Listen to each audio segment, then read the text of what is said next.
finger technique. You're doing a great job with these scales.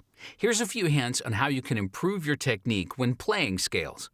One thing is to stretch your fingers like this to make sure you keep your fingers lined up with the frets when playing. Your index finger should be in line with this fret, and the remaining fingers lined up with the other frets.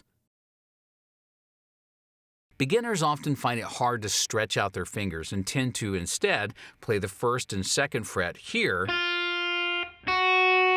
and then move your hand to get the ring finger and pinky to the right position. But you should really try to get your fingers lined up with the frets like this.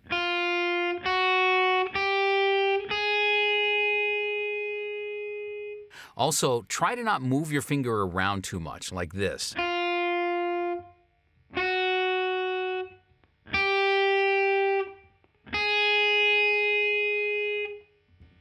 But rather, play without having your fingers flying around.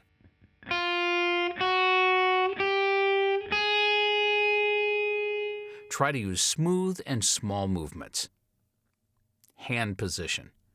When you play notes on the thicker strings, your hand should be hanging low so that your fingers can reach the low E string. And as you move your fingers to play the higher notes in the scale, your hand should follow through the movement, and your thumb will end up on top of the fretboard.